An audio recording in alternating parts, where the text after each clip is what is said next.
દ્વારકાથી સોમનાથ જઈ રહેલી એક પ્રવાસી બસ પલટી જતા જૂનાગઢ જિલ્લાના માંગરોળ નજીક હાઈવે મરણ ચીસોથી ગુંજી ઉઠ્યો હતો। માંગરોળ તાલુકાના રઈજ ગામ નજીક એક ટ્રાવેલર્સ બસ પલટી જતા ગંભીર અકસ્માત સર્જાયો છે। આ બસમાં 40થી વધુ શ્રદ્ધાળુઓ સવાર હતા, જે ભાવનગરથી નીકળીને દ્વારકા અને સોમનાથ મહાદેવના દર્શન માટે યાત્રા પર હતા। રઈજ ગામ નજીક અચાનક હાઈવે પર નીલગાય આવી જતા બસ ચાલકે સ્ટીયરિંગ પરથી કાબુ ગુમાવ્યો હતો। બસ પૂર ઝડપ હોવાને કારણે પલટી મારી ગઈ અને ભયાનક અકસ્માત સર્જાયો હતો।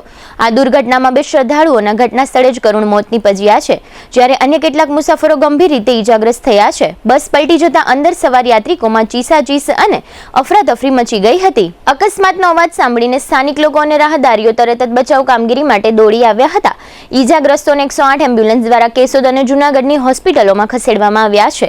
આ ઘટનાને પગલે હાઈવે પર ટ્રાફિક જામના દ્રશ્યો સર્જાયા હતા। માંગરોળ પોલીસ તાત્કાલિક સ્થળ પર પહોંચી અને ક્રેનની મદદથી બસને હટાવી માર્ગ વ્યવહાર ફરી શરૂ કરાવ્યો હતો। પોલીસે અકસ્માતનો ગુનો નોંધી વધુ તપાસ હાથ ધરી છે।